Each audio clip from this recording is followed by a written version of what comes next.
విష ప్రచారం అనే అంశంతో ఇవాల్టి లైవ్ కార్యక్రమాన్ని స్టార్ట్ చేద్దాం. మోదీ 2014లో అధికారంలోకి వచ్చినప్పటి నుంచి ఇప్పటి వరకు ఆయన పైన చేస్తున్నటువంటి అటాక్స్ లో చిత్తశుద్ధి ఎక్కడా లేదు. విపక్షాలకు గానీ మోదీ హేటర్స్ గానీ ఏదో ఒక పాయింట్ పట్టుకోవాలా, రచ్చ చేయాలా, దేశాన్ని అటో ఏదో జరుగుతోంది దేశంలో అన్నట్లుగా క్రియేట్ చేయాలా. ఇందులో భారతదేశానికి వ్యతిరేకముగా పనిచేస్తున్న మీడియా సంస్థలు ఉన్నాయి, యూట్యూబర్స్ ఉన్నారు, విపక్ష పార్టీలతో పాటుగా నేను చెప్పేది ఇదంతా ఒక పెద్ద వలయం, eco system. Even international media BBC లాంటి ఛానల్స్ కూడా ఉన్నాయి, పెద్ద పెద్ద పవర్ఫుల్ ఛానల్స్. అయితే వాటిపైన అంటే వీళ్ళందరూ కూడా మోదీని ఒక నియంతృత్వ నేతగానో ఫ్యాసిస్టుగానో చూస్తారు కదా. ఎప్పుడైనా సరే చట్టబద్ధంగా కాకుండా చట్ట వ్యతిరేకంగా తన దగ్గర పవర్ ఉంది కదా అని చెప్పేసి వీళ్ళపైన ఎవరిపైనైనా సరే ఏ రోజైనా నియంతృత్వ ధోరణి ప్రదర్శించారా? తప్పుడు తడకల అకౌంట్స్ ఉంటే డీటెయిల్స్ అడిగారు ఐటీ ద్వారా. అనుమానాస్పద లావాదేవీలు ఏమన్నా జరిగితే ఇంటర్నేషనల్ అంటే చైనా నుంచో లేకపోతే మన భారతదేశాన్ని భ్రష్టు పట్టించడానికి, ఈ దేశంలో శాంతి భద్రతలు విఘాతం కలిగించడానికి కుట్ర చేసేటటువంటి దేశాల నుంచి డబ్బులు వచ్చినప్పుడు అనుమానాస్పద లావాదేవీల టైంలో అడుగుతారు. న్యూస్ క్లిక్ లాంటివి ప్రస్తుతానికి ఆ విచారణలోనే ఉన్నాయి. అలా కాకుండా మిగతావన్నీ మొహమ్మద్ జుబైర్ హ్యాపీగానే ఉన్నాడు ఫ్యాక్ట్ చెక్ పేరుతో, ధ్రువ్ రాతి హ్యాపీగానే ఉన్నాడు కోట్లాది వ్యూస్తో. సో నియంతృత్వం ఎక్కడుంది? నా పాయింట్ ఏంటంటే ఇవాళ నేను ఎంచుకున్న అంశం ఆరంభం నుంచి ఇప్పటి వరకు మోదీ పైన ఎన్ని రకాలుగా దాడులు చేశారు, మోదీ దాన్ని ఏ విధంగా అధిగమిస్తూ ముందుకు వెళ్లారు, and at the same time ఇన్ని అవరోధాల్ని దాటి ఏ విధంగా మూడోసారి అధికారంలోకి రాబోతూ ఉన్నారు, వచ్చిన తర్వాత ఏం చేస్తారు, ఇది కాస్త సునిశ్చిత పరిశీలన చేసుకుంటూ ఇవాల్టి వార్తాపత్రికల్లో ఉన్నటువంటి అంశాలని కూడా పరిశీలిద్దాం. ముందుగా ఇక్కడ నేను బోర్డు పైన కొన్ని అంశాలని పెట్టడం జరిగింది మోదీపై విష ప్రచారం అనే పేరుతో. ముందుగా ఆయన 2014లో ప్రధానిగా బాధ్యతలు చేపట్టంగానే ఒక హిందూవాది దేశాన్ని ఏలేస్తున్నాడని చెప్పేసి రకరకాల కథనాలు అల్లించారు. గోద్రా అల్లర్లలో వాటికి సంబంధించిన ఇష్యూస్లో సుప్రీంకోర్టు మన దేశ అత్యున్నత ధర్మాసనం క్లీన్ చీట్ ఇచ్చినప్పటికీ కూడా మోదీ పైన ఆ గోద్రా లింకులతో కూడుకున్నటువంటి అసత్య ఆరోపణలు చేయటం మానలేదు. ఏం చేసేస్తారు, ముస్లింలను అణచివేస్తారు, క్రిస్టియన్లను తొక్కేస్తారు, హిందువులను ఎదగనిస్తారు, అలా ఏం లేదు. అలా ఏమైనా అయిందా? గుండెల మీద చేసుకొని చెప్పండి. కాంగ్రెస్ హయాంతో పోల్చుకుంటే ప్రస్తుత బీజేపీ హయాంలోనే మైనారిటీలకు ఎక్కువగా ఫలాలు లభించాయి. ఇంకా చాలా ఉన్నాయి గట్టిగా విమర్శించాలంటే కూడా ఈ విషయంలో. మరి అతిగా చేశారేమో అనిపించక మానదు బీజేపీ. అంటే వాళ్ళు ప్రూవ్ చేసుకుంటున్నారేమో మరి మేము అన్ని మతాలని సమానంగా చూసుకుంటున్నామని. కానీ వీళ్ళకి తెలియట్లేదు, అది మైనారిటీస్కి ఎందుకు తెలియకుండా చేస్తున్నారు. ఓవైసీ లాంటి వాళ్ళు లేకపోతే ఈ కాంగ్రెస్ పార్టీలో కొంతమంది నాయకులు నిత్యం నూరు పోస్తూ ఉంటారు మీకు వ్యతిరేకమైన పార్టీ, కాషాయ పార్టీ, హిందుత్వ పార్టీ అని. మరి వీళ్ళవేమన్నా పార్టీసు సెక్యులర్ పార్టీసా, ఒరిజినల్ సెక్యులర్ పార్టీసా? నిజంగా ఆ సెక్యులర్ అనే పదాన్ని తీసేస్తారులేండి ఎలాగైనా సరే బీజేపీ అధికారంలోకి వస్తే మళ్ళీ. సో అది నేను చెప్తుంది కాదు, బీజేపీ పెద్దలు చెబుతున్న మాటే. సో వీళ్ళందరూ చేస్తున్నటువంటి ఈ విష ప్రచారంలో భాగంగా ఏం సాధించారు అంటే వీళ్ళు భారత్ వ్యతిరేకులు అనే ముద్రని సాధించారు. చూడండి, నేను ఎక్స్ప్లెయిన్ చేస్తే మీకు అర్థమైపోతుంది. ముందుగా సిఏఏ ఎన్ఆర్సీ అల్లర్లు చెలరేగేలా చేశారు. సిఏఏ ఎన్ఆర్సీ అని అనౌన్స్ చేయంగానే దేశంలో ఆజాదీ స్లోగన్స్ వినిపించాయి, పాకిస్తాన్ అనుకూల నినాదాలు వినిపించాయి, కశ్మీర్ని భారతదేశం నుంచి వేరు చేసేసేయండి, కశ్మీర్ని పాకిస్తాన్లో కలిపేసేయండి, ఇట్లాంటి నినాదాలు కూడా వచ్చాయి. సిఏఏ ఎన్ఆర్సీ కేంద్రంగా జరిగిన అల్లర్లు, హత్యలు, దారుణాలు అన్నీ కావు. మోదీ నిజంగా ఫాసిస్టో నియంతృత్వవాది అయ్యుంటే ఈ పాటికి వాళ్ళు అన్ని సంవత్సరాలు ఢిల్లీ వీధుల్లో అంత రణరంగాన్ని తలపించే అంత నిరసనలు చేసేవాళ్ళ, చేయగలిగేవాళ్ళ కానిచ్చారు. అయితే అక్కడ ఒక వ్యూహం ఉంది మోదీది, నేను చెప్తున్నా. ఇప్పుడు ఎప్పుడైనా సరే ఈ శత్రు దేశాలతో కలిసి భారతదేశంలో వ్యతిరేకంగా మన దేశానికి పనిచేసే వాళ్ళందరికీ కూడా ధనబలం అనేది అధికంగా ఉంటుంది. వీళ్ళు ఎంతకాలం ప్రొటెస్ట్ చేయగలరో చూద్దాం. ఖర్చుతో కూడుకున్న పనే కదా, ఎవరి అకౌంట్లోనో డబ్బులు వేయాలి, ఎక్కడి నుంచో వేయాలి, అవి వస్తున్నాయి, అవన్నీ ఇంటెలిజెన్స్ రిపోర్టు సేకరించే సమాచారమే. ఎక్కడ ఎవడు ఇన్వెస్ట్ చేస్తున్నాడు ఈ ప్రొటెస్ట్లకి తెలియాలి కదా. In the name of student organisations. 50 ఏళ్ళు వచ్చిన స్టూడెంట్ లీడర్సే, 60 ఏళ్ళు వచ్చిన ఆ యొక్క విశ్వవిద్యాలయాల్లో తిరిగేస్తూ ఉంటారు. ఎవరిస్తున్నారు ఆ అధికారం? ఎలా వాళ్ళ రౌడీయిజం నడుస్తోంది? అది రౌడీయిజమే కదా ఒక రకంగా చెప్పాలంటే. దీని వెనక ఎవరున్నారు అంటే అవన్నీ చూసి అంటే సహనమే ఓంకారం అంటారు కదా, అట్లా వ్యవహరిస్తూ వచ్చారు తప్ప ఎక్కడ తొక్కేద్దాం నార తీసేద్దామని జిన్పింగ్లాను లేకపోతే కిమ్ జోంగ్ ఉన్లాను పుతిన్లానో ఆలోచించలేదు. ఈవెన్ కుటిల దేశపు అమెరికా దేశానికి సంబంధించిన నేతల్లా కూడా ఆలోచించలేదు. భారతదేశం 140 కోట్ల ప్రజాస్వామ్యం గల దేశం, దీనికి రాజ్యాంగం ఉంది, చట్టాలు ఉన్నాయి. ఆ పరిధిలోనే ఆయన ముందుకు వెళ్ళారు. ముందుగా సిఏఏ ఎన్ఆర్సీ అల్లర్లు చేశారు, ఫెయిల్ అయ్యారు, చాలా దారుణంగా ఫెయిల్ అయ్యారు. తర్వాత రైతు చట్టాలపై అల్లర్లు చేశారు. నేనేంటి టైమ్లీ ప్రకారం చెప్పట్లేదు, ఓవరాల్గా అంశాల గురించి చెప్తున్నా. ఎప్పుడెప్పుడు జరిగాయి అనేది ఇటు అటు ఉండొచ్చు. రైతు చట్టాలపై అల్లర్ల విషయంలో మొన్నటి వరకు జరిగిన సంఘర్షణ భారతదేశంలో, దాని వెనక ఎవరున్నారు అని తెలిసినా కూడా ఈ సోకాల్డ్ బ్యాచ్ అంతా కూడా రైతులను తొక్కేస్తున్న మోదీ, రైతులను అణచివేస్తున్న మోదీ, ఏంది అణిచివేశారు ఆయన? రైతు చట్టాలు అవి కూడా మ్యాక్సిమం మోదీ ఇంప్లిమెంట్ చేసినటువంటి చాలా వరకు చట్టాలు కాంగ్రెస్ ప్రభుత్వం పరిచయం చేసినవే, కాంగ్రెస్ అప్పట్లో ప్రభుత్వంలో ఉన్నప్పుడు పరిచయం చేసినవే. వాటిని తీసుకొస్తే వీళ్ళకి నొప్పి మళ్ళీ. మరి ఇదేం చాణక్యం? సో ఇప్పుడు రైతు చట్టాల కేంద్రంగా ఎంత దారుణమైన అల్లర్లు జరిగినాయో మనం చూసినాం మొన్నటి వరకు. దాని వెనుక ఖలిస్తానీ అనేది ప్రధానంగా ఉంది అని ఎన్నో రకాల విశ్లేషణల ద్వారా మనకు అందిన సమాచారం. అది ఫెయిల్ అయింది ఒక రకంగా చెప్పాలంటే. ఈసారి రెండో విడత రైతు ఉద్యమాలు మాత్రం యాక్చువల్లీ ఇప్పటి వరకు దాన్ని రన్ చేయాలి అనుకున్నారు, బట్ అది కుదరలేదు, అణచివేశారు ఈసారి. తర్వాత రోహిత్ వేముల ఆత్మహత్య కేంద్రంగా కూడా ఎంత రచ్చ నడిచింది. రాహుల్ గాంధీ హుటిన ఢిల్లీ నుంచి ఇక్కడికి వచ్చేసి ఓహో అసలు మామూలు కాదు, మోదీ వచ్చాడు, ఎస్సీ ఎస్టీలను తొక్కేస్తున్నాడు, దళితుల్ని మైనారిటీలను అణచివేస్తున్నాడు, ఇదే సొల్లు. పొద్దున్న లేస్తే ఇంకా మోదీ బ్రాహ్మణుడు కాకపోయా, బీసీఐ, ఇంకా బడుగు బలహీన వర్గానికి సంబంధించిన ఒక నేత చెప్పాలంటే మోదీ. ఓకే, అయినా కూడా దాని కేంద్రంగా అంటే రోహిత్ వేముల ఆత్మహత్య కేంద్రంగా చాలా రచ్చ నడిచింది. ఇప్పుడు చివరాఖరికి కోర్టు ఏం తేల్చింది, పోలీసులు ఏం తేల్చారు తమ రిపోర్ట్లో రోహిత్ వేముల అసలు ఎస్సీఏ కాదు, నకిలీ సర్టిఫికెట్తో ఎంట్రీ అయ్యాడు, అది ఎక్కడ బయటకు తెలిసిపోతుందని ఆత్మహత్య చేసుకున్నాడని రిపోర్ట్ ఇచ్చారు. కోర్టు కూడా క్లీన్ చిట్ ఇచ్చేసింది నిందితులందరికీ కూడా. మళ్ళీ ఇక్కడ ఉన్నటువంటి విద్యార్థి సంఘాలు, సోకాల్డ్ విద్యార్థి సంఘాలు ఉంటాయి కదా, ప్రెజర్ పెట్టారు, రీఓపెన్ చేస్తున్నారంట కేసుని. బట్ ఏమి బూడిద, అందులో ఏం మిగలదు, నిలవదు అది. ఎందుకంటే అట్రాసిటీ కేసులు కూడా పెట్టారు నిందితుల మీద. అట్రాసిటీ ఎలా పెడతారు? ఆయన ఎస్సీ కేటగిరీ కాకపోతే ఒడ్డెర సామాజిక వర్గానికి చెందినవాడంట. ఎంత మోసం, ఎంత దగ, ఎంత దారుణం. వీరికి నిజంగా సరే ఒక విద్యార్థి ఉరివేసుకుని చనిపోయాడు, ఆత్మహత్య చేసుకున్నాడు. ఆ విద్యార్థి మీద ఉన్న సానుభూతి కాదు, విద్యార్థి శవంతో చేస్తున్నటువంటి రాజకీయం ఇది. మోదీని ఎట్లానైనా బద్నాం చేయాలి. అరే ఈ మోదీ ఏం చేస్తున్నాడు రా అన్యాయం మీకు? ఆయనకైనా కుటుంబం ఉన్నదా, వారసత్వం ఉన్నదా? ఏమైనా పెడతాడా దోచుకుని అదానికి పెట్టేస్తున్నాడు, అంబానికి పెట్టేస్తున్నాడు అని మాట్లాడుతున్నారే. ఎవరి కాంపిటేటివ్ స్పిరిట్లో, ఎవరి వ్యాపారంలో వాళ్ళు ముందుకు పోతూ ఉన్నారు తప్ప ఆ అవకాశాలను అందిపుచ్చుకునేటటువంటి చాలామంది ఈరోజు బిలియనీర్ల సంఖ్య పెరిగింది భారతదేశంలో. కానీ ఫోకస్ అలాగే ఉంటుందన్నమాట, మోదీని బదనాం చేసే ఫోకస్. అదొకటి ఫెయిల్ అయింది. ఆర్టికల్ 370 విషయంకి వస్తే ఆర్టికల్ 370ని ఎత్తివేయగలరా మీరు?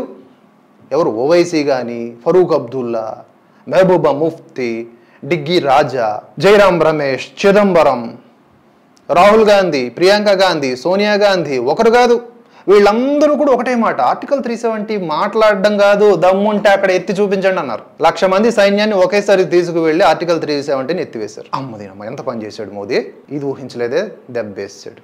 ఎవరికి? ఇక్కడున్న విపక్షాలకి, అక్కడ పాకిస్తాన్కి, అక్కడ మాటు వేసుకున్న వేర్పాటువాదులకి, లోపల చిక్కుకున్న ఉగ్రవాదులకి. ఇప్పటి వరకు ఆర్టికల్ 370 తర్వాత జరిగినటువంటి ఆ యొక్క గ్రోత్ రేట్ కానీ, కశ్మీర్ అనే ప్రాంతంలో అక్కడ యువకుల్లో వచ్చిన ఆలోచన విధానంలో మార్పు కానీ, అభివృద్ధి కానీ ఎవడైనా అబ్జర్వ్ చేస్తే మంచి కేస్ స్టడీ అవుతుంది. ఆ క్రెడిట్ మొత్తం మోదీకి ఇవ్వాలి, కానీ మోదీకి ఇవ్వరు. మంచి చేస్తే మాది, చెడు చేస్తే, చెడు ఎక్కడన్నా జరిగితే జల్లెడ పట్టి దాన్ని పట్టుకుని వచ్చి అది మోదీది. ఇది చాణక్యం నడుస్తుంది బయట. ఆర్టికల్ 370 ఎత్తివేసిన తర్వాత ఇంకేం చేయాలో అర్థం కాల. ఎత్తివేయడు అనుకుంటే ఎత్తివేసాడు. సరే ఇప్పుడు పని చేద్దాం. పాకిస్తాన్ ఎలాగూ మానవ హక్కుల ఉల్లంఘన జరుగుతోందని ఐరాస కేంద్రంగా మాట్లాడుతూ ఉంటుంది కదా తమ విదేశాంగ నేతలతో. అలాగే మనం కూడా అందాం, ఆర్టికల్ 370 ఎత్తివేయటం వల్ల అక్కడ మానవ హక్కుల ఉల్లంఘన జరుగుతుందని మోదీ మీద దుయ్యబడదాం. ఇది పాకిస్తాన్తో జట్టు కట్టినట్టే. ఎప్పుడు చూడండి ఇక్కడ ఉన్నటువంటి విపక్ష నేతలని సాధారణంగా పాకిస్తానో, చైనానో, అమెరికానో వీళ్ళు చేసే విమర్శలు చేస్తూ ఉంటారు. కొంచెం బుర్ర ఉండాలా. అరే ఇతర దేశాల వాళ్ళు మన పైన చేసే విమర్శలు మన మీద ప్రేమతో చేస్తారా? మనం పాడవ్వాలనే చేస్తారు. మోదీ దిగిపోవాలని కోరుకుంటున్న పాకిస్తాన్కి ప్రేమ ఉందా భారతదేశం మీద? మోదీ ఉంటే భారతదేశం అభివృద్ధి చెందిపోద్ది కాబట్టి దిగిపోవాలని కోరుకుంటున్నారు. ఇంత చిన్న లాజిక్ కూడా అర్థం కాకుండా ఓహో పొద్దస్తమానం వీడియోలు చేసేసి వాళ్ళు మేధావులుగా మీకు పరిచయం అయిపోతే, వారిని మేధావులుగా మీరు అర్థం చేసుకుంటే మీకంటే మూర్ఖులు ఇంకెవరున్నారు చెప్పండి? మాట్లాడితే మా మీద పడతారు కదా, అంధభక్తులనో గోధి మీడియానో. మీదేంటో చూసుకోండి ఫస్ట్. మేము మాట్లాడుతుంది నిష్పక్షపాతంగా ఉన్నది ఉన్నట్లుగా చెబుతూ ఉన్నాం. మీరేం చేస్తున్నారో ఒకసారి ఆలోచించుకోండి, మనసు పెట్టి ఆలోచించండి, విషం పెట్టి కాదు మైండ్లో. ఆ తర్వాత కొన్నాళ్లకు మానవ హక్కులు ఉల్లంఘన లేదే తొక్కలేదు అనుకున్నారు. ఇప్పుడు అక్కడున్నటువంటి కొంతమంది ఇప్పటికీ ఉంటారుగా వేర్పాటువాదులు, వాళ్ళు ఆర్టికల్ 370ని పునరుద్ధరిస్తాం అనే హామీనిస్తూ ప్రచారం చేస్తూ ఉన్నారు కాంగ్రెస్ వాళ్ళు. ఎంతటి సిగ్గుచేటుది! 2 జెండాలు, 2 రాజ్యాంగాలు, ప్రత్యేక హక్కులు, కేంద్రం పెత్తనం ఉండదు. భారతీయులు ఎవరు అక్కడ భూమిని కొనుగోలు చేయలేరు, వ్యాపారాలు చేయలేరు. పాకిస్తాన్ వాళ్ళు మాత్రం చేసుకోవచ్చు. భారతీయుడు ఎవడు అక్కడ ఉన్నటువంటి కశ్మీర్లో ఉన్నటువంటి ఆడపిల్లని పెళ్లి చేసుకోవడానికి పాకిస్తానుడు మాత్రం చేసుకోవచ్చు. ఇన్ని రకాలైనటువంటి రూల్స్ ఉండేవి ఆర్టికల్ 370కి ముందు. మర్చిపోయారా జనాలు? ఆలోచించండి ఒకసారి. అలాంటి ఆర్టికల్ 370ని మళ్ళీ తెస్తాడంట రాహుల్ గాంధీ. హామీ ఇచ్చుకుంటూ పోతున్నాడు. ఒక్క మేనిఫెస్టోలో పెట్టలేదు అంతే. అక్కడక్కడ కాంగ్రెస్ నాయకులు మాట్లాడుతున్న హామీల్లో ఇదొకటి. ఎంత నీచం ఇది! దేశానికి పనికొచ్చే హామీనా అది? ఆర్టికల్ 370ని అక్కడ పునరుద్ధరించడము అంటే ఉగ్రవాదులకు మళ్ళీ స్వాగతం పలకడం, దేశంలో బాంబులు మోగించడమే కదా.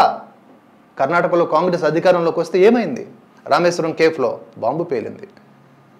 రాష్ట్రంలో అధికారంలోకి వస్తేనే 4 రోజుల్లో దీపావళి పండుగలాగా బాంబులు పేలుస్తున్నారే. వీళ్ళు దేశంలో అధికారంలోకి వచ్చిన తర్వాత ప్రజలు ఉంచుతారా? స్వాగతం సుస్వాగతం ఉగ్రవాద, స్వాగతం సుస్వాగతం చైనావాద విస్తరణవాద, స్వాగతం సుస్వాగతం అమెరికా అగ్రరాజ్యవాదన, అన్ని స్వాగతమే. శంకనాగిపోండి భారతీయులారా, పర్టిక్యులర్లీ హిందూస్. తర్వాత నల్లధనం, ప్రత్యేక హోదా, ఈ విషయాల మీద కూడా రకరకాల ప్రోపగండాస్ ఇప్పటి వరకు నడిచాయి. మోదీ అధికారంలోకి రాకముందు భారతదేశంలో నల్లధనం చాలా విపరీతంగా ఉంది.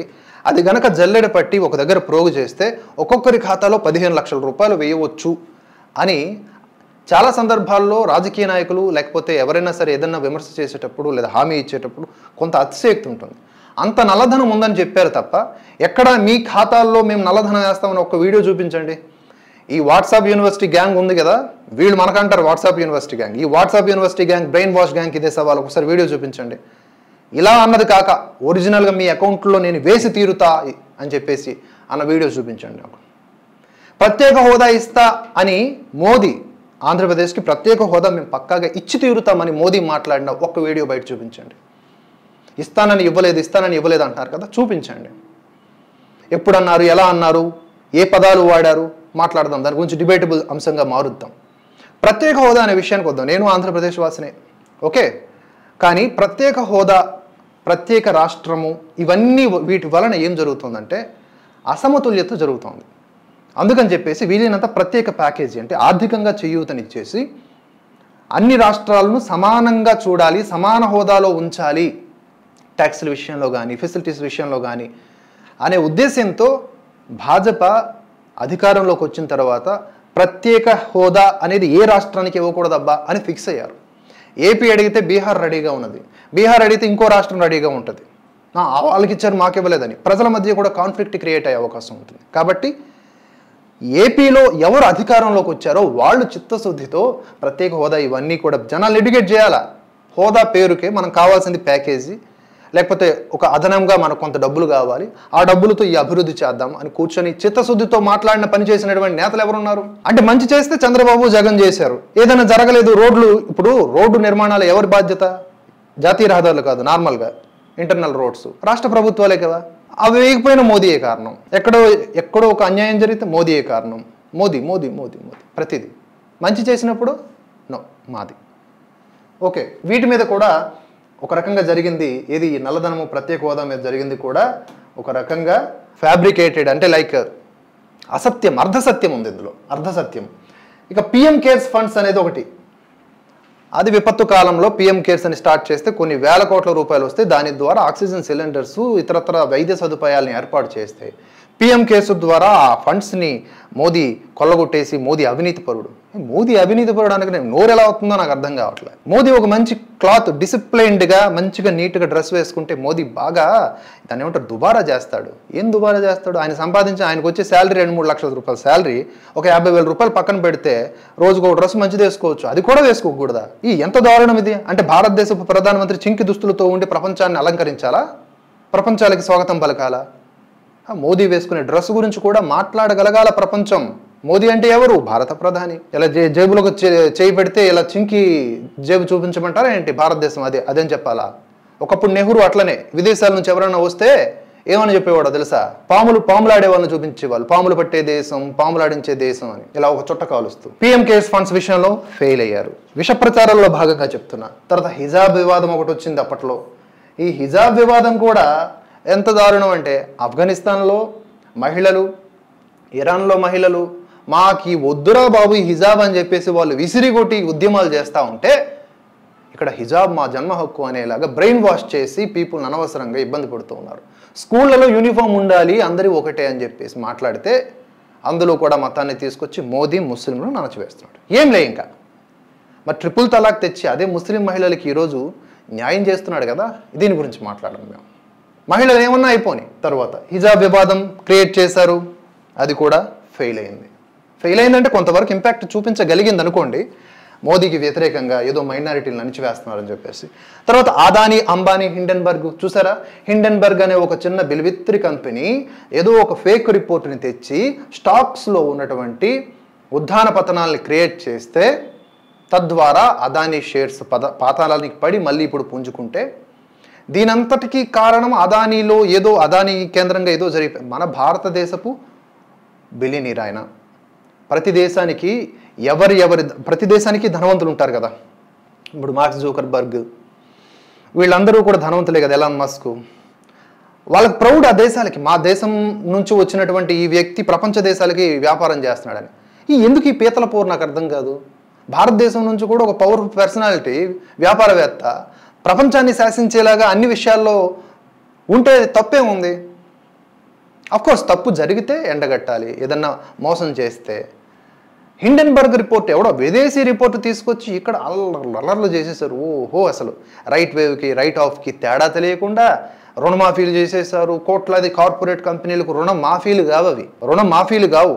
రైట్ వేవ్ రైట్ ఆఫ్ తేడా తెలుసుకోవాలి ఫస్ట్ ఆఫ్ ఆల్. కేవలం ఈడీ అండ్ దర్యాప్తు సంస్థల ద్వారా రైట్స్లో ఇప్పటిదాకా సంపాదించిన సొమ్మే కొన్ని లక్షల కోట్లు ఉంటుందని ఈ మధ్య రిపోర్ట్స్ వచ్చి చెప్తూ ఉన్నాయి. రైట్స్ ద్వారా సాధించింది. అలాగే బ్యాంక్స్, వాటికి సంబంధించిన స్కీమ్స్, లేకపోతే లోన్స్ తీరిస్తే ఏంటి, తీర్చకపోతే ఏంటి, చివరాఖరికి ప్రతి సంవత్సరం ఏడాదికి వాళ్ళు ఇచ్చేటటువంటి రిపోర్ట్లు దాన్ని ఏమంటారంటే మొండి బకాయిల్ని ఏ విధంగా వాళ్ళు బ్యాలెన్స్ షీట్లో చూపిస్తారు. ఇది జనాలకి, సామాన్యులకి అర్థం కాదు.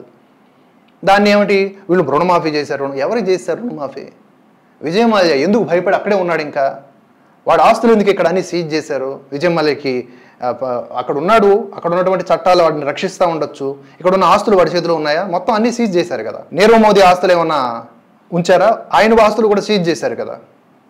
ఈ ఏడుపు అనమాట. అంటే ఎక్కడో ఒక విదేశీ రిపోర్ట్స్ని తీసుకొచ్చి ఇక్కడ ఉన్నటువంటి మన స్వదేశీ వ్యక్తులు, మన స్వదేశీ వ్యాపారవేత్తల మీద బురద జల్లితే ఆ బురదలో నాట్యం చేయడానికి ప్రయత్నించారు సోకాల్డ్ మేధావులు.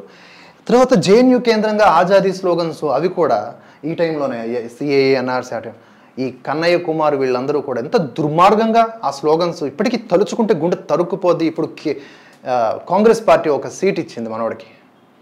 గెలిస్తే అదొక దౌర్భాగ్యం. వాడు గెలిస్తే భారతదేశాన్ని తుక్కుడే కరేంగే అనే వాడికి సీట్లు ఇచ్చింది ఈరోజు కాంగ్రెస్ పార్టీ. ఎవడు మాట్లాడే? వాడి నోట్ల నుంచి వచ్చిన పలుకులే కదా, వీడియోలు సాక్ష్యంగా ఉన్నాయి కదా. సరే, ఇక్కడ కూడా మోదీ నియంతృత్వవాదాన్ని తీసుకొద్దాం. అంత అడ్డంగా దొరికాడు కదా, ఏ ఉపా చట్టం కిందనో ఆయన లోపల వేసేయాలి కదా ఈ పాటికి. మరి ఎందుకు వదిలేసింది? భావ ప్రకటన స్వేచ్ఛ అంత ఇచ్చింది భారతదేశం మనకి. ఆ స్వేచ్ఛలో భాగంగా దేశాన్ని ముక్కలు చేస్తాం, కశ్మీర్ని పాకిస్తాన్లో కలిపేస్తాం, మనువాదాన్ని అంతం చేస్తాం, హిందూ వ్యతిరేక ధోరణిని అవలంబిస్తాం అన్నా కూడా క్షమించి వదిలేశారు. అలాంటి క్షమించి వదిలేసినటువంటి ఆ కన్నయ్య కుమార్కి ఈరోజు ఒక కాంగ్రెస్ పార్టీ మంచి సముచిత స్థానాన్ని ఇచ్చింది. అంతకుముందు కమ్యూనిస్ట్ పార్టీ అక్కడ పొదగలేకపోయాడు, ఇప్పుడు కిందకు వచ్చేసాడు కాంగ్రెస్ పార్టీకి. జేఎన్యూ కేంద్రంగానే కాదు, విశ్వవిద్యాలయాలు ఎన్నున్నాయో అన్నింటి కేంద్రంగా జరుగుతున్నటువంటి దుర్మార్గం నాకు తెలిసి నెక్స్ట్ టర్మ్లో వస్తే మోదీ కొంచెం దృష్టి కేంద్రీకరించాల్సిన విషయం ఇదే. విద్యాలయాల్లో కానీ ఎందుకు ఈ దుర్మార్గపు ఈ విద్యార్థి సంఘాలేంటి, ఎన్నికలేంటి, వాళ్ళ పెత్తనం ఏంది? చదువుకోవడానికి వెళ్తున్నారా, లేకపోతే పాలిటిక్స్ చేయడానికి వెళ్తున్నారా? అక్కడికి వెళ్ళి ప్రొఫెసర్లు కూడా ఇంక్లూడ్ అయి ఉంటారు. దేశానికి వ్యతిరేకంగా నూరిపోసే బ్రెయిన్ వాష్ కథలతో పాఠాలతో. ఈ మధ్య నాకు ఒక చిన్న వార్త అందింది. శ్రీ చైతన్య లేకపోతే ఏదో శ్రీ చైతన్యం సంథింగ్ ఏదో ఈ స్కూల్స్లలో కూడా 12వ తరగతి విద్యార్థులకి కాంగ్రెస్ ప్రోగా, బీజేపీకి యాంటీగా, అగ్నిపథ్ స్కీమ్కి ఇలాంటి వాటికి యాంటీగా పాఠాలు చెబుతున్నారు, సెషన్స్ తీసుకుంటున్నారు అని తెలుస్తోంది. అసలు స్కూల్స్లో, విశ్వవిద్యాలయాల్లో ఈ పనికిమాలిన పనులు ఏంటి నాకు అర్థం కాదు. దీని మీద కూడా ఫోకస్ పెట్టాలా. ఆ కేంద్రంగా కూడా మోదీ పైన విష ప్రచారం చేసినారు, ఫెయిల్ అయినది. రిజర్వేషన్లు రాజ్యాంగం ఈ మధ్యన తీసుకుని వస్తే రిజర్వేషన్లు మార్చేస్తారు. అసలు సెక్యులరిజం అనే పదాన్ని జోడించి రిజర్వేషన్ల అనే రాజ్యాంగ స్వరూపాన్ని మార్చింది కాంగ్రెస్ పార్టీ. సెక్యులరిజంకి మోదీ మీనింగ్ చెప్పారు. ఇప్పుడు కాదు, కొన్ని దశాబ్ద కాలం క్రిందటే. ఒకప్పుడు సెక్యులరిజం అంటే దాని అర్థం సర్వమతం శాంతి, అంటే సర్వమతాలు శాంతి సామరస్యతతో ఉండాలి, అది సెక్యులరిజం అంటే. 5 ఏళ్ల తర్వాత కట్ చేస్తే దాని మీనింగ్ మారిపోయింది. మైనారిటీల మీద ప్రేమ చూపించడం సెక్యులరిజం అంటే. మరొక 5 ఏళ్ల తర్వాత అది సెక్యులరిజం మీనింగ్ మారిపోయింది. మైనారిటీలను సంతుష్టీకరణ చేయటము, ప్రేమ చూపించడం ఒకటే కదా, సంతుష్టీకరణ చేయటము సెక్యులరిజం మీనింగ్గా మారిపోయింది. మరొక 5 ఏళ్ల తర్వాత కూడా మళ్ళీ మీనింగ్ మారిపోయింది. ఎలా? ముస్లింలకు మాత్రమే సంతుష్టీకరణ చేయటం సెక్యులరిజంగా మారిపోయింది. కట్ చేస్తే మరో 5 ఇయర్స్ తర్వాత మళ్ళీ మీనింగ్ మారిపోయింది సెక్యులరిజంది. ఏంట్రా అంటే యాంటీ హిందూ బికమ్స్ సెక్యులరిజం. హిందువుల్ని ద్వేషించటం సెక్యులరిజంగా మారిపోయింది. ఇది మోదీ గారు చెప్పినటువంటి వన్ ఆఫ్ ది స్పీచ్ల్లో వ్యాఖ్యలు. నిజమే అనిపిస్తోంది. రిజర్వేషన్లు రాజ్యాంగం మార్చేస్తారని ఇప్పుడు కొత్త ప్రోపగండ నడుస్తుంది కదా. ఇప్పటికీ సీఎం రేవంత్ రెడ్డి అదే చేస్తూ ఉన్నారు, అదే ప్రచారం చేస్తూ ఉన్నారు. రిజర్వేషన్లు ఎవరు తోట్లు పొడుస్తూ ఉన్నారు? మత ప్రాతిపదికన రిజర్వేషన్లు రాజ్యాంగ విరుద్ధంగా హామీలు ఇస్తున్నటువంటి పార్టీలు రాజ్యాంగాన్ని తొంగలో తొక్కుతున్నట్లు. సెక్యులరిజం అనే పదాన్ని జోడించి, లౌకిక అనే పదాన్ని జోడించి స్వరూపాన్ని మార్చేసిన పార్టీలు రాజ్యాంగాన్ని తొంగలో తొక్కినట్లు. వాటిని సంస్కరిస్తే రాజ్యాంగాన్ని మార్చినట్టు కాదుగా. దాని కేంద్రంగా నడుస్తోంది. ఎలక్టోరల్ బాండ్స్ కేంద్రంగా మొన్నటి వరకు నడిచింది. అది కూడా పసలే, మోదీని ఏం చేయలే. ఎందుకంటే ఎలక్టోరల్ బాండ్స్ అన్ని పార్టీలు తీసుకున్నాయి. అమెరికాలో కూడా రిపబ్లికన్ పార్టీ, డెమోక్రటిక్ పార్టీ, అక్కడ ఉన్నటువంటి బైడెన్ను, ట్రంప్ వీళ్ళు కూడా ఫండ్స్ తీసుకున్నారు. అక్కడ ఉన్న వాళ్ళకు కూడా ఫండ్స్ వచ్చాయి. ఏ పార్టీకైనా ఫండ్స్ వస్తాయి. వితౌట్ ఫండ్స్ ఏ పార్టీ నడపలేదు. ఆ ఫండ్స్ తీసుకునే విధానంలో ఇంతకు ముందు అసలు లెక్కపత్రం ఉండేది కాదు. అట్లీస్ట్ ఎలక్టోరల్ బాండ్స్ ద్వారా లెక్క వచ్చింది, కంటికి కనిపిస్తోంది. పోనీ సుప్రీంకోర్టు అడిగింది, చూపించారు. అధికార పార్టీలో ఉన్న బీజేపీకి ఎక్కువ ఉన్నాయి. అసలు ప్రాంతీయ పార్టీ అయిన టీఎంసీ, బీఆర్ఎస్కి ఇంకా ఎక్కువ ఉన్నాయి. ప్రాంతీయ పార్టీలు వాళ్ళ యొక్క పరిమాణం చూసుకుంటే, ఆ పార్టీ పరిమాణం చూసుకుంటే వాటికి వేల కోట్ల రూపాయల ఫండ్స్ వచ్చినాయి. ఎట్లా వచ్చినాయి మరి? దాని గురించి ఎవరు మాట్లాడరు. 3% మాత్రమే కంపెనీల పైన ఈ ఈడీ, ఐటీ దాడులు చేసినటువంటి సంస్థలు ఎక్కువగా అపోజిషన్ పార్టీకి ఇచ్చాయి ఫండ్స్. ఎలక్టోరల్ బాండ్స్ కేంద్రంగా కూడా ప్రజలంతగా సీరియస్గా తీసుకోలేదు. మోదీ చేస్తారు అవినీతి అన్నది ఫెయిల్ అయింది. నెక్స్ట్ మణిపూర్ నుంచి సందేశ్ ఖాళీ వరకు వస్తే మణిపూర్ ఇష్యూని ఎంత రచ్చ చేశారో చూసాం కదా. వీళ్ళెవరికి రాజస్థాన్ కన్హయ్యలాల్ హత్య, రీసెంట్గా యూపీలో ఇద్దరు చిన్నారుల కుత్తుకలు కోచినటువంటి సంఘటన, అంతెందుకు కర్ణాటకలో నేహా అనే అమ్మాయిని పొడి చంపిన సంఘటన, వీళ్ళెవరికి ఇవి కనబడవు. అసలు ఇవి న్యూసే కాదు, అసలు న్యూసెన్స్ అవి వాళ్ళకి. మణిపూర్లో ఒక ఘటన జరిగింది, అన్యాయకరమైన ఘటనే, కానీ దాన్ని తీసుకొచ్చి మోదీ, ప్రతిదీ మోదీ అయినా. మణిపూర్లో ఘర్షణలు ఇప్పుడు జరుగుతున్నాయా? 60-70 ఏళ్ల నుంచి ఉన్నది అక్కడ రచ్చ. దానికి గల కారణం ఉగ్రవాదం, మాదక ద్రవ్యాలు, తర్వాత అక్రమ వలసదారులు, తర్వాత మిషనరీస్ ఎంట్రీస్ కూడా ఇవన్నీ ఉన్నాయి. 50 ఏళ్ళ నుంచి పట్టి పీడిస్తున్న ఒక వ్యాధికి చికిత్స 5 ఏళ్లలో 10 ఏళ్లలో వస్తుంది. వెయిట్ చేయండి, నెక్స్ట్ ఆపరేషన్ అదే. ఇప్పుడు సందేశ్ ఖాళీ ఘటన గురించి మాట్లాడంటారా అంటే ఎవడు మాట్లాడు మరి? మమతా బెనర్జీ అనే ఒక రాక్షసి పరిపాలనలో అక్కడ అన్యాయంగా, అక్రమంగా ఆడవాళ్ళపైన దారుణాలు జరుగుతుంటే, చంపేసి పొలాల్లో పడేస్తూ ఉంటే, చిన్నపిల్లల్ని, భర్తల ఎదుటే భార్యల్ని కూడా మానభంగాలు చేస్తూ ఉంటే, తృణమూల్ పార్టీ కార్యాలయాలే వీటికి కేంద్రంగా మారుతూ ఉంటే, ఆ తృణమూల్ పార్టీ నాయకులు గూండాలుగా చెలరేగిపోతూ ఉంటాయి. ఆ షాజహాన్ అనేవాడిని ఎంత వెనకేసుకొచ్చింది మమతా బెనర్జీ. ఇప్పుడు తాజాగా సందేశ్ ఖాళీ అనేది బీజేపీ కుట్రంట. బీజేపీ ఎజెండాలో భాగంగా సందేశ్ ఖాళీ జరిగిందంట. మరి ఇంకొక కొంత దిగజారి ఆ రాష్ట్ర గవర్నర్ పైన ఒక మహిళ చేత కేసు వేయించింది. రాష్ట్ర గవర్నర్ మహిళతో అసభ్యంగా ప్రవర్తించాడని చెప్పి. ఎన్నికల ముందు ఇదంతా డ్రామా అని కామన్ సెన్స్ ఉన్న ఎవరికైనా అర్థమైపోతుంది. తర్వాత ప్రైవేటీకరణ విషయంలో కూడా మోదీని చాలా బదనాం చేసే ప్రయత్నం చేశారు. ఎక్కడెక్కడ అవసరం ఉందో ఈ భారతదేశంలో అక్కడక్కడ ప్రైవేటీకరణ జరగాలి. ఇది నా పర్సనల్ ఒపీనియన్, నేను చెప్తున్నా. గవర్నమెంటైజేషన్ చేసేసాము అంటే దేనికి పనికిరాదు. ఇక బిఎస్ఎన్ఎల్ ఉన్నది, బిఎస్ఎన్ఎల్ ఇప్పటికైనా సరే నష్టాల్లో ఉన్నది. కారణం బికాజ్ ఆఫ్ ద గవర్నమెంట్ ఆధ్వర్యం. మనకు ఉద్యోగాలు వచ్చేసినాయి, గవర్నమెంట్ ఉద్యోగాలు అనగానే లాభ నష్టాలతో సంబంధం లేదు, మనకు నెలకు జీతం వచ్చేస్తుంది బస్. కొంతమంది ఫీల్ అవ్వచ్చు ఈ మాటలు వింటే, కానీ సత్యం అదే.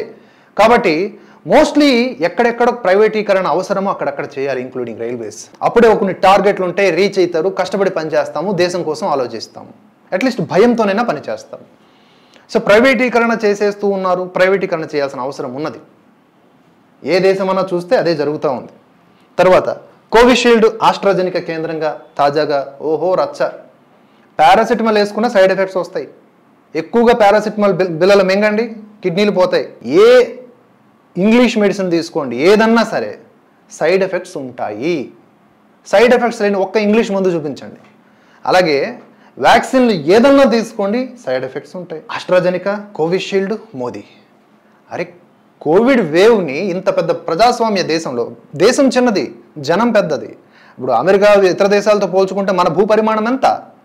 దేశం చిన్నది, జనసాంద్రత ఎక్కువ ఉన్నటువంటి ఇలాంటి దేశంలో కోవిడ్ వేవ్ని అరికట్టగలిగాము అంటే తీసుకున్న నిర్ణయాలే కదా.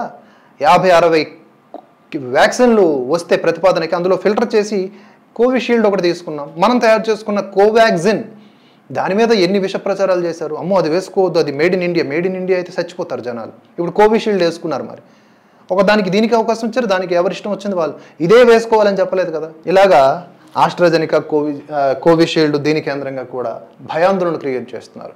ఒక విషయం గుర్తుపెట్టుకోండి, ఒక విషయం, ఆశ ఉన్నోడికి క్యాన్సర్ నుంచి అయినా సరే బయటపడిపోతాడు. ఆశ ఉన్నోడు భయం ఉంటే అల్సర్తోనైనా చచ్చిపోతాడు. ఇది ఒక సినిమా డైలాగ్, ఇది నిజమే.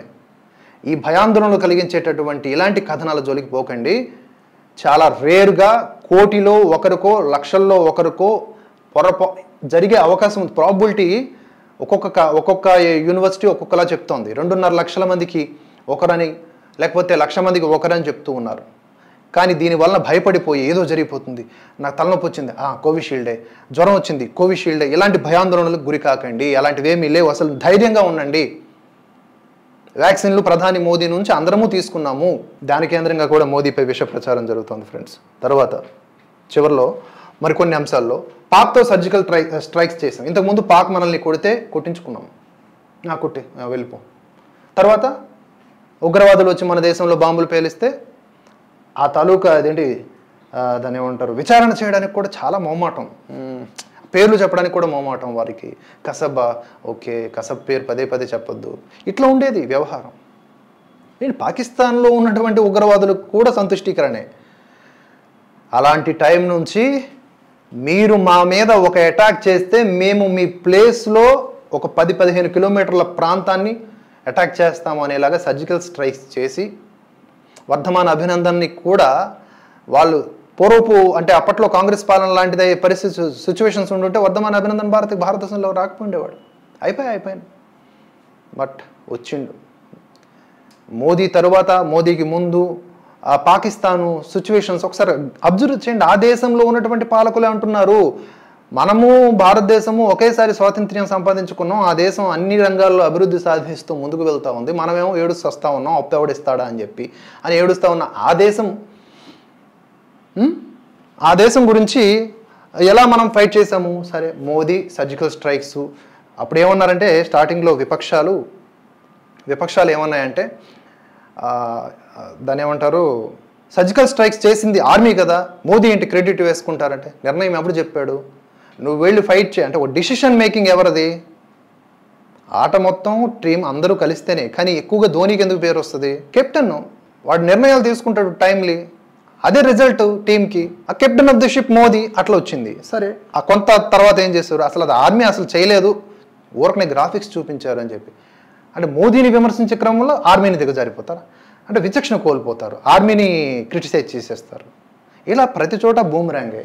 ఇంకా చైనా దురాక్రమణ విషయంలో, చైనా దురాక్రమణ కాంగ్రెస్ హయాంలో జరిగినది బాగా. చైనాతో సీక్రెట్గా ఎంఓఏలు చేసుకున్నారు సిగ్గులేని పాలకులు గతంలో. రాహుల్ గాంధీ, సోనియా గాంధీ, మన్మోహన్ సింగ్, ఎంత దౌర్భాగ్యకరమైన విషయం. ఎంఓయూలు సీక్రెట్గా చేసుకుంటే వాళ్ళు వచ్చి ఆక్యుపై చేయరా? వేల కిలోమీటర్లు మనం కాకుండా పోయినాయి because of the Congress. 70 years ఏం పీకింది?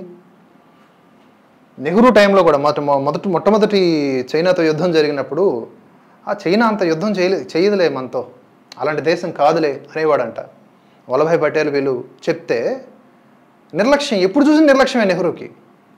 వాళ్ళు వచ్చి అటాక్ చేయడంతో అవునా అటాక్ చేశారా, అర్రే. అప్పుడు ఉన్నటువంటి మన ఇతర నాయకుల చొరవ వల్ల అక్కడ షూస్ కూడా లేకపోయేవి మన జవాన్లకి, మంచి షూస్. మరి అందుకనే ఓడిపోయాం మొదటి యుద్ధంలో చైనాతో. చైనా దురాక్రమణ విషయంలో కూడా మోదీ మీద బురద జల్లుతున్నారు. అయోధ్య రామాలయం సేమ్ ఆర్టికల్ 370 లాగా అయోధ్య రామాలయం కట్టి చూపించండి. కబ్ తక్ బోలోగే అయోధ్య రామాలయం బనావో అన్నారు. కట్టేసిన తర్వాత రాహుల్ గాంధీ, ఎవరైనా బడుగు బలహీన వర్గాల వాళ్ళు వచ్చారా అక్కడికి? ఎవరైనా వచ్చారా? అందరూ స్టార్లే, బాలీవుడ్ వాళ్ళే. ఈ ఏడుపు ఒకటి. నువ్వు వెళ్ళలేదు, ఫస్ట్ నిన్ను పిలిచారు, నువ్వు వెళ్ళలే, మీ అమ్మగారు వెళ్ళలే, నువ్వు పాలకుడు అయిపోతావు మాకు భారతదేశానికి. అలా ఇన్ని రకాలుగా చేస్తూ ఉన్నారు. మరి మోదీ మీద విమర్శలు లేవా అంటే ఒరిజినల్గా చేసే విమర్శలు కొన్ని ఉన్నాయి. ఉద్యోగాలు ఇస్తాము అన్నారు, మరి ఉద్యోగాలు ప్రాపర్గా ఇచ్చిర్రా అంటే కోవిడ్ వచ్చింది, యుద్ధాలు జరుగుతున్నాయి ప్రపంచం మేర. ఆ యుద్ధాలు జరగడం వల్ల చాలా వరకు ఇంపాక్ట్ పడుతుంది. ద్రవ్యోల్బణం అనేది మన చేతిలో ఉండదు. ఇక ఈ యుద్ధాల వల్ల కోవిడ్ వేవ్ వల్ల సగం దొబ్బింది. ఓకే, రాష్ట్రాలు కేంద్రము అందరూ ఇంపాక్ట్ అయ్యారు, అప్పులు అయిపోయారు. ఓకే, దాని కేంద్రంగా ఏదైనా విమర్శ చేస్తే ఎస్, అది కరెక్ట్ అయిన విమర్శ. అట్ ది సేమ్ టైం ఉద్యోగాలు అనేది వారు చెప్పిన హామీ ఇచ్చినంత రేంజ్లో ఉద్యోగాల కల్పన జరగలేదు అనేది ఫెయిల్యూర్గా మనం అబ్జర్వ్ చేస్తే, స్వయం ఉపాధి దిశగా లేదా ముద్రా యోజన ద్వారా చాలామందికి అవకాశం కల్పించారు, స్వయం ఉపాధి. అలాగే ఒకప్పుడు కొనుగోలు శక్తి, ఇప్పుడు కొనుగోలు శక్తి కూడా మనం అబ్జర్వ్ చేయండి. అప్పుడు మనం 10 రూపాయలు పెట్టి ఒక వస్తువును కొనాలన్నా చాలా కష్టంగా ఉండేది, ఇప్పుడు అలా లేదు. డిజిటలైజేషన్ కూడా మోదీ హయాంలో జరగటం వల్ల కొన్ని మార్పులు జరిగాయి. తద్వారా చాలా ఉపాధి అవకాశాలు పెరిగాయి మెరుగ్గా. ఉపాధి అంటే ఉద్యోగాలు అంటే కేవలం గవర్నమెంట్ జాబ్స్ అనే కాకుండా ప్రైవేట్ జాబ్స్ కూడా ఉత్పన్నం కావాలి. అది పాలన మీద డిపెండ్ అయి ఉంటుంది.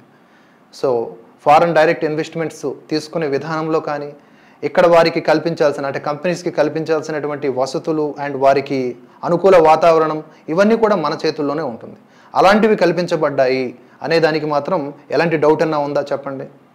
తరువాత పర్చేజింగ్ పవర్ ప్రతి ఒక్కరికి పెరిగింది.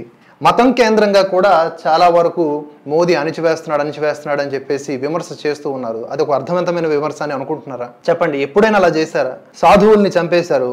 ఇప్పటిదాకా ఎవరు మోదీ ప్రత్యేక, అది రాష్ట్ర పరిధిలో ఉన్న అంశం కాబట్టి దాన్ని ఏమన్నా ఇప్పటివరకు రిపోర్ట్ వచ్చిందా? చంపిన వాళ్ళ మీద ఏమైనా శిక్ష తీసుకున్నారా? ఏం లేదు. తర్వాత మతం కేంద్రంగా మోదీ ఏది చేయట్లేదు, ఆయన భారతీయుల్ని మమేకం చేసుకుని వెళ్తూ ఉన్నారు. అండ్ భారతదేశం అంటే సనాతన ధర్మం, దాంట్లో ఎలాంటి మొహమాటం లేదు. నువ్వు వచ్చి నాకు టోపీ పెట్టేస్తానంటే I should not accept it, because నేను హిందూగా నేను ఉంటూనే I respect you. That is what the Modi nature.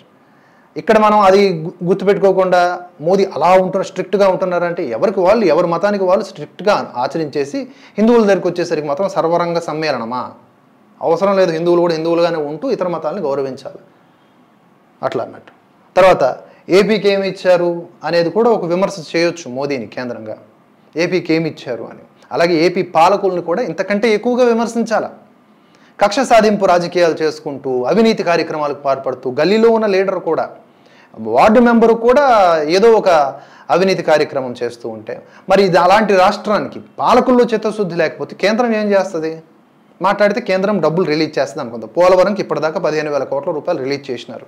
మరి ఎంతవరకు కట్టారు? 15,000 కోట్ల రూపాయల వర్క్ ఏమైనా అయిందా? పని నువ్వు చేయాలి కదా, నేను డబ్బులు ఇస్తున్నాను. డబ్బులు ఇచ్చిన తర్వాత ఆ పని అయిపోయిన తర్వాత ఇదిగో మీరు ఇచ్చిన డబ్బులకి ఇంత పని చేసామని రిపోర్ట్ అందిస్తే మళ్ళీ రెండో విడత డబ్బులు రిలీజ్ అవుతాయి. ముందు డబ్బులు పంపించండి మేము చూసుకుంటాం అంటే అట్లా అవ్వదు. ఇక్కడ కుదరదు. అది మోదీ పాలన. స్ట్రిక్ట్ ప్రిన్సిపల్ టైప్ ఉంటాడు ఆయన. సో ఏపీకి ఏమి ఇచ్చారంటే ఒకసారి ఆలోచించండి, ఏపీకి ఏమి ఇవ్వాలో. ఏపీకి ఇక్కడ ఉన్నటువంటి పాలకులు సరైన రోడ్లే వేయట్లేదు. తర్వాత బలహీన వర్గాల అణచివేత అంటూ మాట్లాడుతూ ఉన్నారు ద్రౌపది ముర్ము. లేకపోతే ఇలా చూసుకుంటూ పోతే బలహీన వర్గాలను ఎవరు అణిచివేస్తున్నారు? సముచిత స్థానాన్ని ఎవరు కల్పిస్తూ ఉన్నారు? బడుగు బలహీన వర్గాల వారికి. ఆలోచించండి. ఇది మోదీ మీద జరుగుతున్న విష ప్రచారం అనే కేంద్రంగా నేను ఎక్స్ప్లెయిన్ చేయాలి అనుకున్న అంశాలు. ఇవి వ్యాలిడ్గా ఉన్నాయా లేదా అనే దానికి మీరే నాకు ఆన్సర్ ఇవ్వాలా. ఎందుకంటే ప్రతిదీ కూడా వీళ్ళందరూ ఇంక్లూడింగ్ కోవిషీల్డ్ మీద కూడా పెద్ద పెద్ద కథనాలు అల్లించేసి మోదీకి ఏదో చేసేద్దాం, మోదీని వ్యతిరేకంగా ఏదో పీకేద్దామని మాట్లాడుతున్నారే, వీరిని మనం ఏ విధంగా ట్యాకిల్ చేయకపోతే కంట్రోల్ అవుతారు చెప్పండి.